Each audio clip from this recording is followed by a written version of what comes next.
Have you ever thought about finishing off 2023 with a bang? Because that's what I'm doing today. Hello everybody, this is That Manga Dude. I just smacked my table and it didn't hurt, but welcome to the final video of 2023. Wah!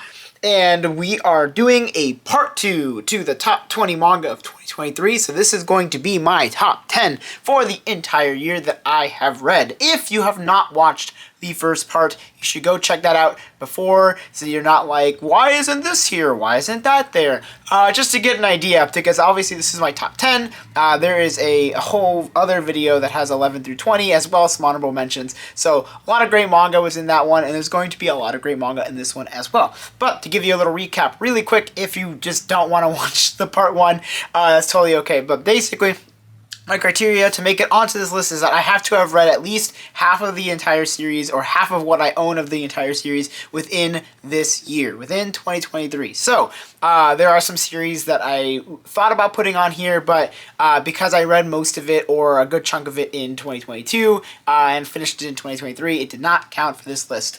But yeah, there's a lot of great manga, and I'm really excited to get started with this, so let's get going now. Number 10.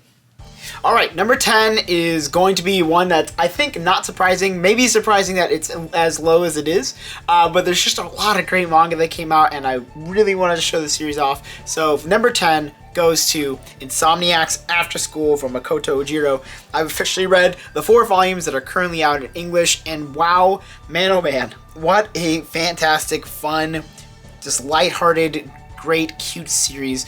I really enjoy the series. I've talked about it quite a bit on this channel, but just to give you a quick little recap, basically it follows the story of these 2 kids here who are suffering from insomnia. So during their breaks or whatever, they sneak into this observatory, into the school, and sleep. They're really comfortable with one another. I really enjoy their relationship. Their relationship is fresh, it's cute, it's not creepy, it's not weird, feels real, feels like, it's just, I don't know, it's really great. It's really good to see them being friends, as well as maybe some romantic stuff building here and there, but absolutely love this series. The art is just really fun, really light, some great facial expressions, great paneling across the board, and some really good drawings of cats. You can tell that this artist just either has a cat or just loves cats, because the detail that's drawn in them, and how realistic, how realistic you can get in terms of like how they're walking, how they're posed, and stuff like that. Feels very much like a person who loves cats. But yeah, Insomniacs After School is fantastic. I think it's one of the best kind of like slice of life school romances that's coming out right now. And yeah, you should definitely check it out. It is really good. Number 9. Alright, so number 9 is an interesting one, because this is actually a very recent read, but there's one specific thing about it that completely changed me in a way that I don't know will affect me, or will be affecting me for a while, for sure. But it is actually One More Step, Come Stand By My Side from Toryumon Takeda. This actually won my best short story collection of the year, and it is now my number 9 on this list. This was really good. I don't know what I was truly expecting. I just knew I loved the cover, and I loved the font that they used for the title. But as I was reading it, like, there's a lot of really good stories, but there's one story in particular at the end that just was so beautiful, so heart-wrenching, so sobering. There's just so many emotions that were put into that story specifically, and that is just a testament to how it was written. I don't want to spoil it at all, because I really want you guys to just check it out for yourselves, because it's just very emotional.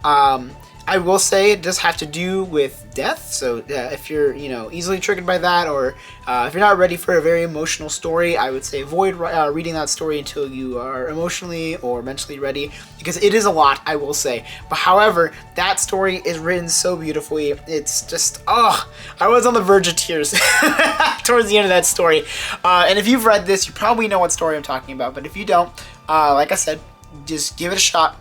I think you will enjoy most, if not all, of the stories in this, but specifically the last story is my favorite in this entire short story collection, and what shot it to the top of my short story collection volumes, which may want to do a top 10 list of that at some point, because I do love my short story collections. I have quite a few of them, and this is going to be near the top for sure. But yeah, absolutely amazing. The art is gorgeous. You couldn't even tell by the cover. The cover is definitely a good sell on this.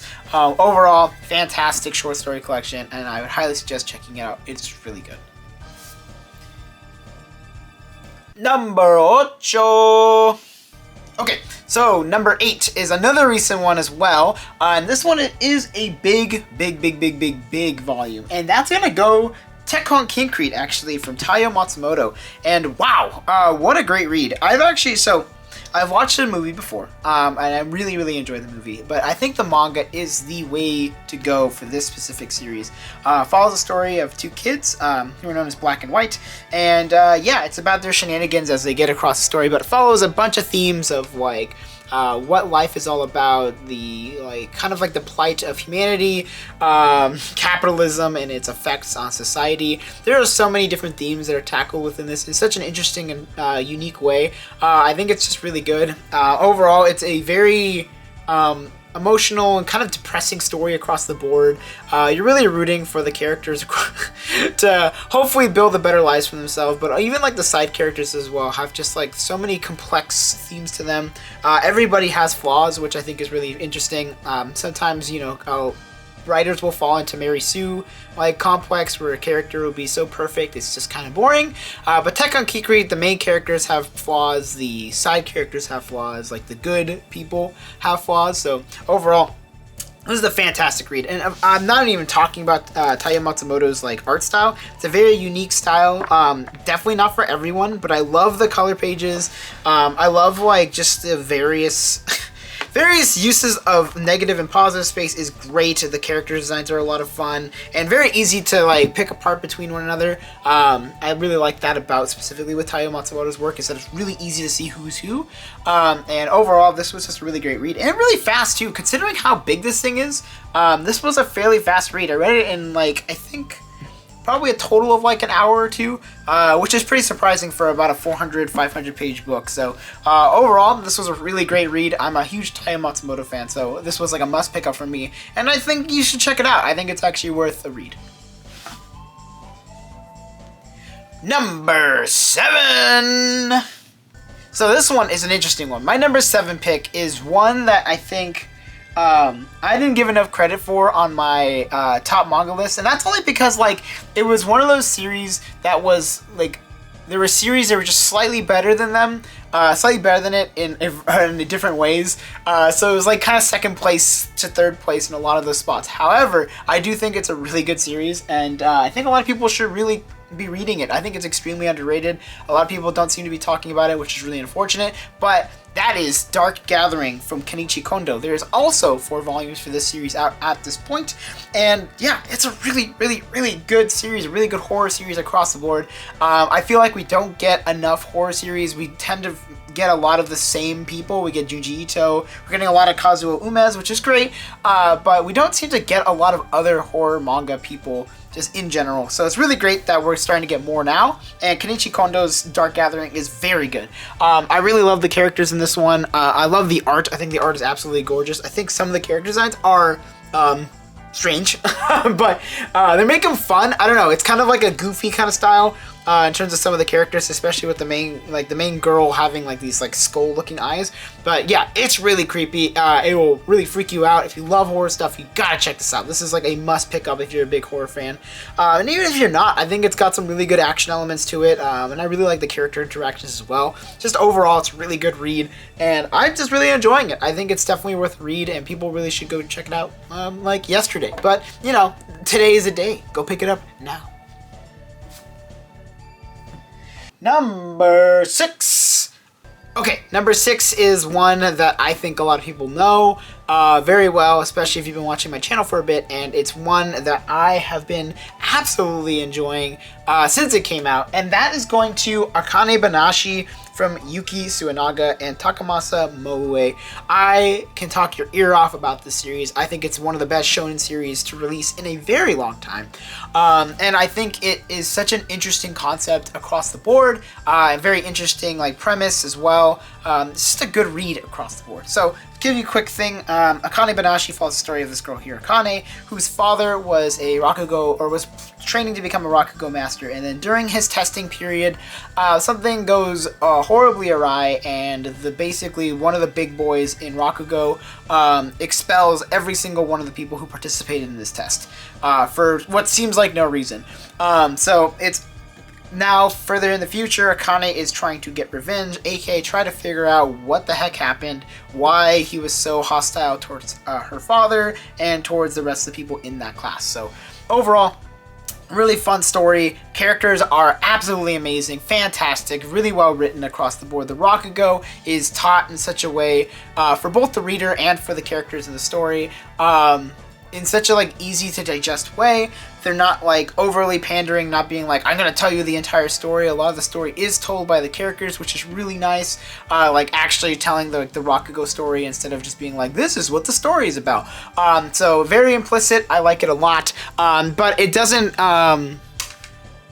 it's not super confusing or overly out there. So I think this is really good, and it really helped me learn a lot about Rakugo storytelling, which I have consumed some Rakugo storytelling stuff in the past, but I think this one does it really well, and it just has really great art across the board, which I didn't even talk about. The art is absolutely wonderful. I love it a lot. It's a ton of fun. Yeah, like I said, one of the best shonen to be coming out now, and you should probably be reading it as well. So just go check it out. Now. Do it now. Right now. Just go to Amazon.com and look up Aane Banashi Volume 1 and go buy it. Yeah, that's my spiel. So go do it. Number 5. Okay.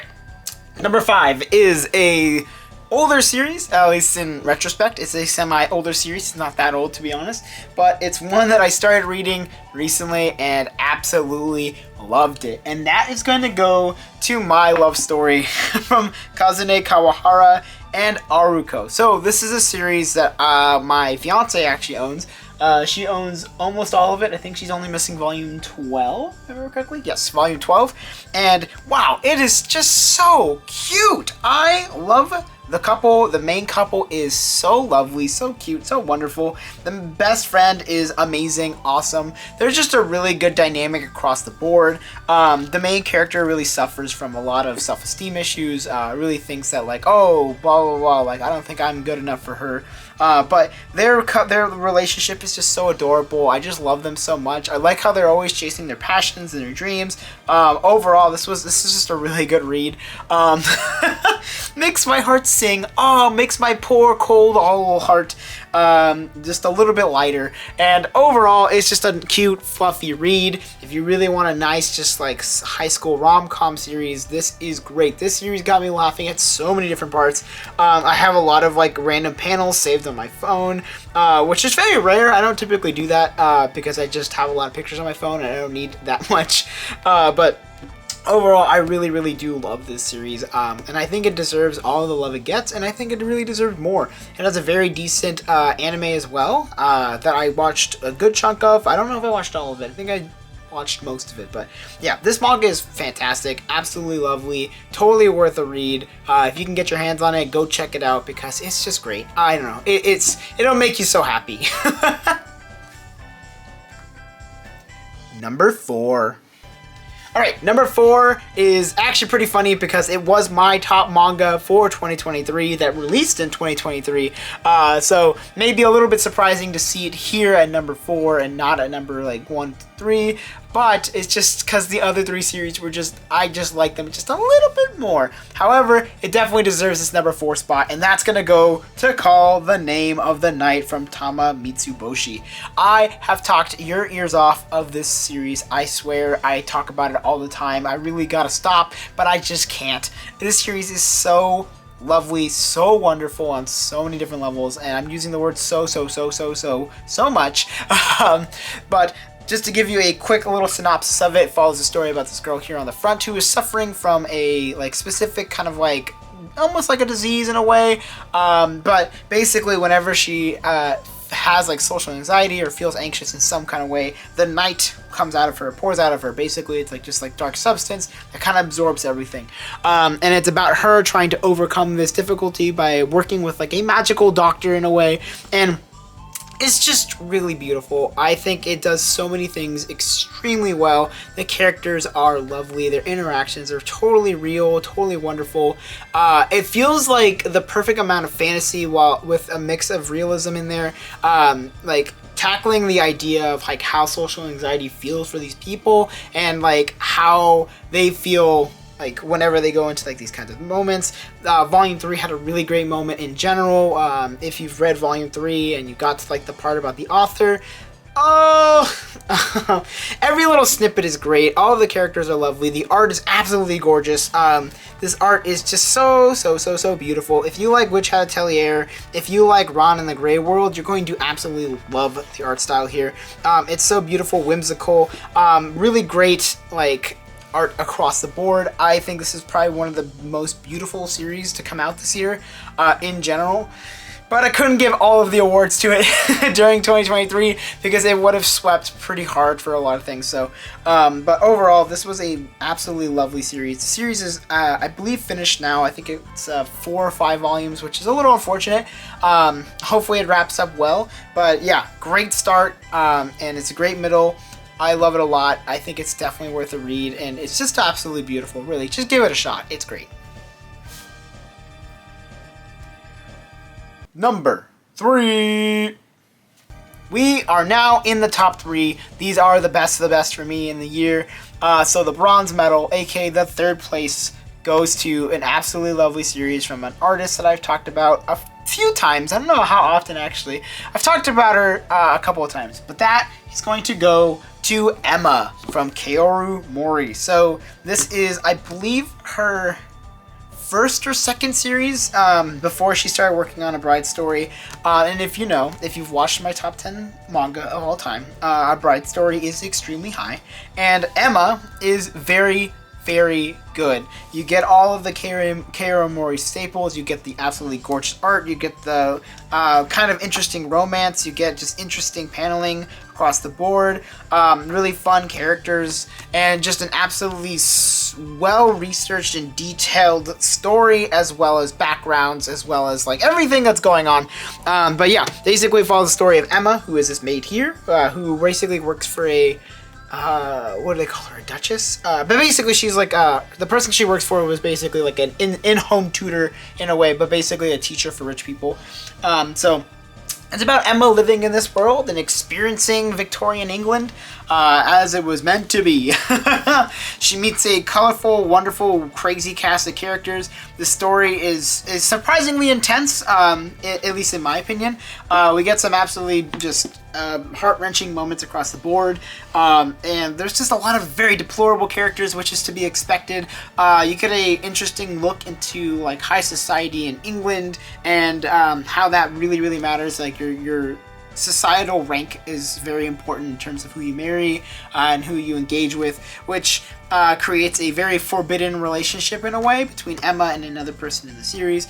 And overall, it's just great. I just like it a lot. I'm a huge fan of historical fantasy series. I eat that stuff up for breakfast. It's like one of my favorite, I would say, like themes and or genres.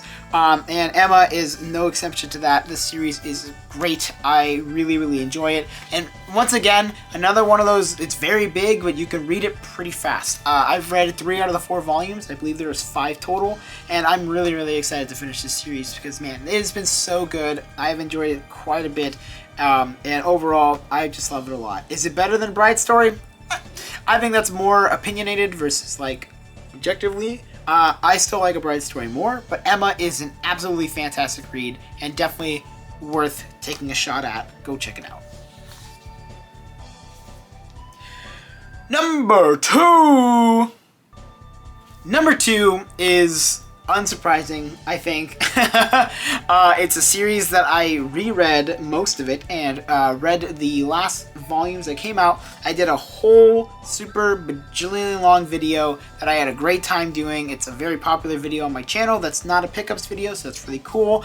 And overall, it now holds a very special place in my heart, and that's gonna go to The Greyman by Katsura Hoshino. Wow. I gave so much crap to this series when it first came out. I was like, this series is so not worth it. It's so boring. Yeah, 15-year-old, that manga dude, you're wrong. You're just wrong. This series is absolutely amazing. It is so much fun, and it's does so many great things. It mixes a perfect mix of like religious symbolism as well as like mixing in a unique mix of fantasy and action and just a lot of great genres put together, a lot of great themes put together. The idea of like war and sacrificial pawns and like who's right and wrong in war. It just tackles so many great themes in such a unique way. It allows you to think a lot, which is always something I really like. The art is just absolutely stunning. Some great action across the board, some great character designs, really cool like costume designs as well.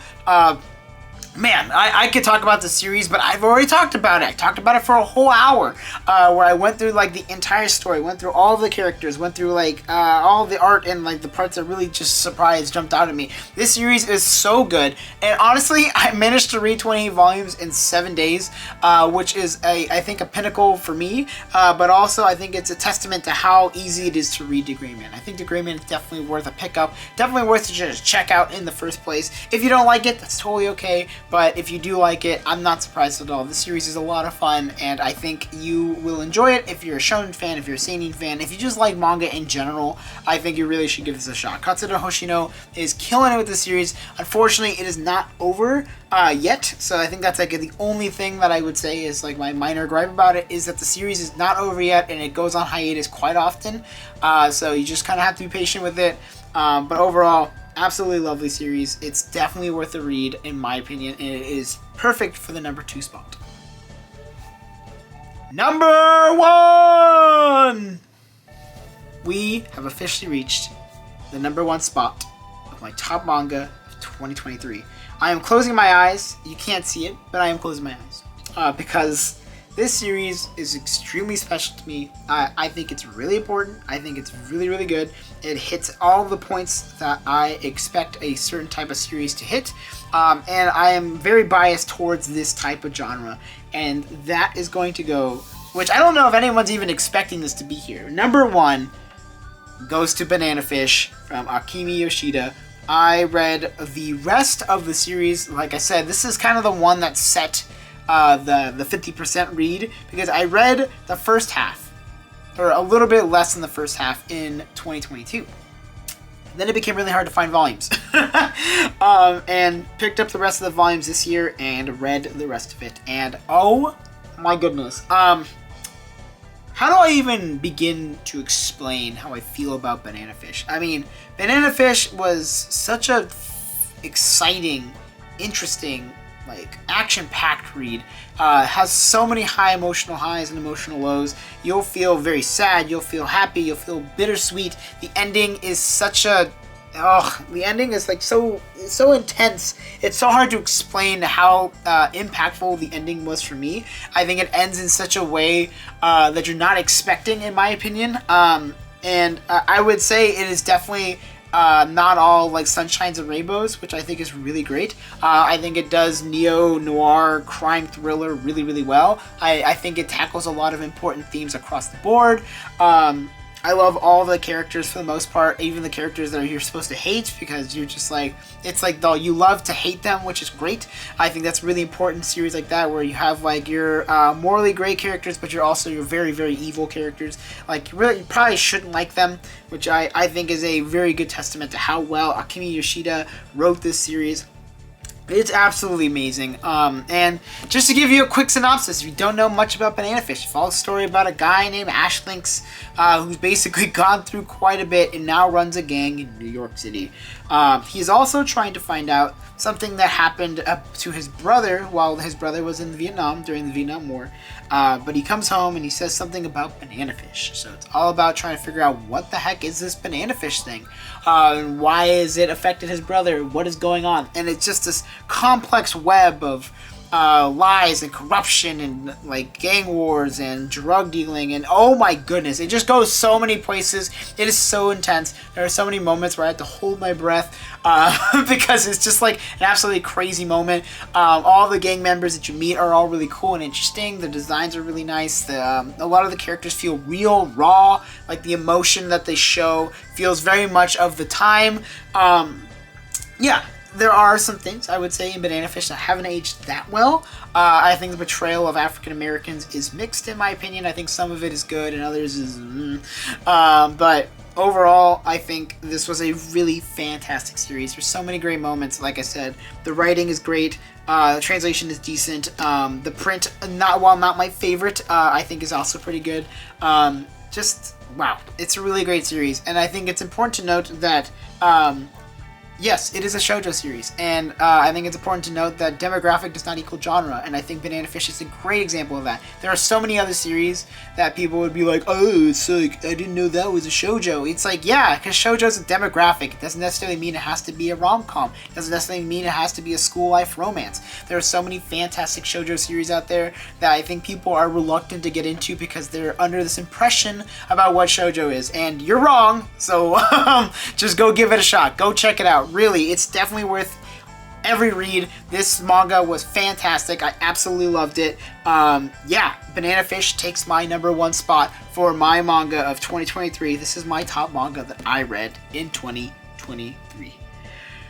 Whew, okay, that's it. I'm out of breath because I just got so passionate about the series. I think that's also, you know, what kind of pushed into the #1 spot. I'm very passionate about the series. I really, really like it.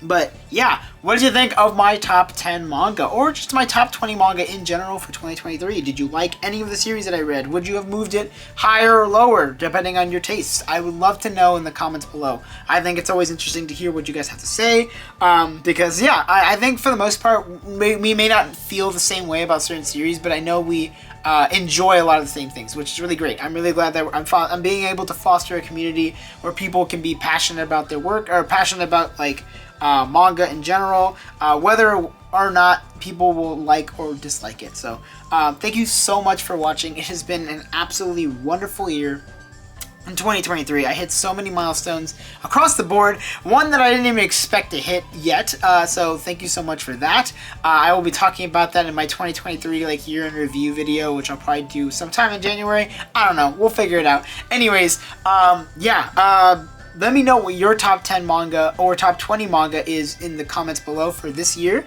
I'd love to know what everybody else is reading, what everybody else was super hyped up for, what you just absolutely enjoyed. You know what? If you want to say what you didn't like, let me know too. Because, yeah, there were quite a few series that I did read in 2023 that I was extremely disappointed by. But I don't typically tend to be negative on here. But feel free to be negative in the comments. I don't even care. You know, you can be like, I absolutely hate Banana Fish. That's totally okay. But you know what to do. You can like, you can comment, you can subscribe, you can even join the memberships. My memberships are now running, are officially real. Those are going to be videos are early for you if you sign up for the second tier, or if you just want to support me in any way, go for it.